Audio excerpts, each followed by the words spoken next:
এই ধরনের চোর, জোচ্চোর, বদমাইশ, গুন্ডা, বাটপার, কলা পাচার, গরু পাচারের লোকজনকে তৃণমূল লোকজনকে পুলিশ পাহারা দিয়েছে, বড় করেছে, এখন ঢুকছে।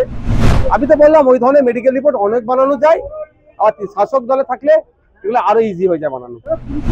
পুলিশের যদি ন্যূনতম সুবিধা থাকতো ততক্ষণে ওকে ওখান থেকে তুলে ধরে নিয়ে আসতো। এটা আমি বলছি তো, এটা করলে আগামী দিনে পুলিশ এই ধরনের অনেক গালাগালির সম্মুখীন হবে। যদি আমি চাই না, আমি কোনোদিন গালাগালি করি না, করবো না, কিন্তু এটা সাধারণ মানুষ তো দেখছে যে একটা পুলিশের মা বোন তুলে গালাগালি করলে কি শাস্তি পায়। তৃণমূলের যে চোর, জোচ্চোর, ঘুষখোর, দুর্নীতিবাজ, এই শিক্ষক দুর্নীতি, যখন যাকে পুলিশ ধরতে গেছে সিবিআইডি বলেছে তখন সে অসুস্থ হয়ে গেছে, এখন ও অসুস্থ হয়ে গেছে। কেন হাজিরা দেবেন? হিন্দিতে একটা কথা আছে, সৈয়া ভাই কোতোয়াল ডর কায়কা। মমতা ব্যানার্জি বলে দিয়েছেন তৃণমূলের ব্লক প্রেসিডেন্টের কথা আইসি শুনবে। ওই বক্তব্য ঘটনার সময় বলেছিলেন না, ব্লক প্রেসিডেন্ট বলে বলে পুলিশ যায়নি। মুর্শিদাবাদ দাঙ্গার সময় 5 ঘন্টা পুলিশ যায়নি, কারণ জেলা তৃণমূল থেকে বলেনি বলে।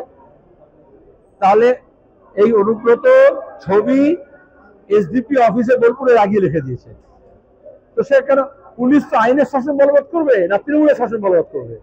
এই ধরনের চোর, জোচ্চোর, বদমাইশ, গুন্ডা, বাটপার, কলা পাচার, গরু পাচারের লোকজনকে তৃণমূল লোকজনকে পুলিশ পাহারা দিয়েছে, বড় করেছে, এখন ঢুকছে। কিন্তু পুলিশ অন্যায় করলে তার বিরুদ্ধে আমরা যেমন বলছি, পুলিশের বাপ মা তুলে, বোন তুলে, বউ তুলে দিকে গালাগাল দেয়, আমরা তার প্রতিবাদ করছি। পুলিশের যদি ন্যূনতম সুবিধা থাকতো ততক্ষণে ওকে ওখান থেকে তুলে ধরে নিয়ে আসতো। কারণ সরকারি আইন অনুযায়ী, ভারতীয় দণ্ডবিধি অনুযায়ী, এখন 9 সংহিতা অনুযায়ী, সরকারি ডিউটিরত কোনো লোককে যদি কেউ ভয় দেখায়, অপমান করে, গাল দেয়, তাহলে সেটা ক্রিমিনাল অফেন্স। পুলিশ কেন সাহস করে এই ক্রিমিনাল অফেন্সের জন্য তাকে ধরছে না?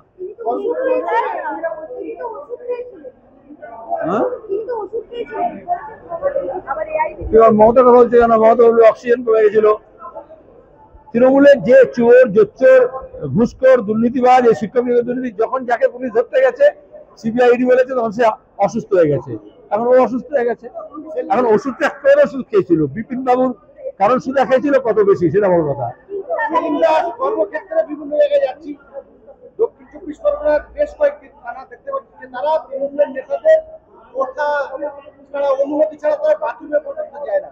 আর সেই পুলিশকে এটা পুলিশ যারা উর্দিধারী আছে, বিশেষত অফিসার, কনস্টেবল, তাদেরকে বুঝতে হবে যে এই ধরনের চামচাগিরি করে, দলদাস ভিত্তি করে সে নিজের বউ পরিবারকেও হেনস্থা করতে ছাড়ছে না। আচ্ছা, এই যে তোমরা এতগুলো অনুব্রত কেন প্রশ্ন করছো বলো? যেহেতু ও এইসব গালাগাল দিয়ে বলে তোমাদের ভালো লাগে বলে, পরিষ্কার কথা। কেন রাজনীতির অন্য কোনো কথা নেই? আসলে এটা কায়দা করে বিজেপি, তৃণমূল এই ধরনের বোমা ফাটায়, যাতে দাঁড়িয়ে শিক্ষক নিয়ে দুর্নীতি প্রশ্ন উঠবে না, মাদ্রাসা নিয়ে দুর্নীতি প্রশ্ন উঠবে না, বেকারি নিয়ে প্রশ্ন উঠবে না, আর তোমরা হেয়ে করে ছুটবে। দাদা, অনুব্রত মণ্ডল তিনি কিন্তু এখনো হাজিরা দেয়নি। যে সিচুয়েশন আমরা দেখছি একেবারেই, কিন্তু এই জায়গা থেকে দাঁড়িয়ে কিভাবে দেখছেন যে পুলিশকে অসভ্য ভাষায় এত কিছু বলছে? দেখুন, বাংলার মানুষ দেখছে, যদি এটাকে পুলিশ মন্ত্রী এটাকে যদি ছোট হিসাবে দেখে, মিনিমাইজ করে নেয়, তাহলে আগামী দিনে বাংলার মানুষ কিন্তু হয়তো পুলিশকে গাল দিতে দ্বিধাবোধ করবে না। আমি চাইবো যেভাবে ওই পুলিশ কর্তার স্ত্রীকে তুলে, মাকে তুলে গালাগালি করেছে, এটা শুধু ওই পুলিশ কর্তা নয়, সমাজের সমস্ত পুলিশ কর্তার মা একে তুলে গালাগালি করেছে।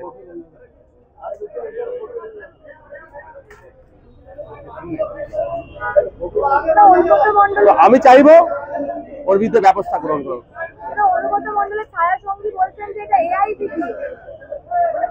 অনেক কথা বলবে অনুব্রত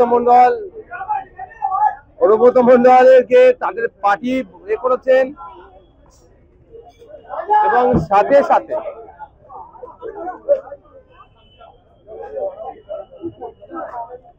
সাথে এফআইআর হয়েছে। এখন এটাকে যদি এআই বলে এটাকে আটকে দেওয়ার চেষ্টা হচ্ছে, এই যে অন্যায় করেছে অন্যায়টাকে চেপে দেওয়ার চেষ্টা হচ্ছে, এটা তো কোনোদিন সম্ভব নয়।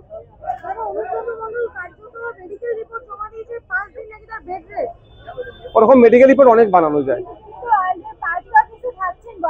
আমি তো বললাম ওই ধরনের মেডিকেল রিপোর্ট অনেক বানানো যায়, আর শাসক দলে থাকলে এগুলো আরো ইজি হয়ে যায় বানানো।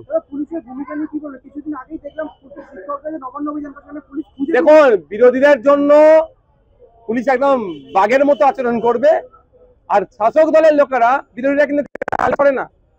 ওই যে 26,000 যারা চাকরি বাতিল হয়েছে তাদের মধ্যে যারা যোগ্য তারা কিন্তু গালিগালাজ করেনি, তাদের ন্যায়, তাদের সাথে ইনজাস্টিস হয়েছে, তাদের চাকরিটা রাজ্য সরকারের ব্যর্থতার জন্য চুরি হয়েছে, তার প্রতিবাদ জানাতে এসেছিল। তাদেরকে কলার ধরে খুঁজে খুঁজে বার করে কলার ধরে নিয়ে যাচ্ছে।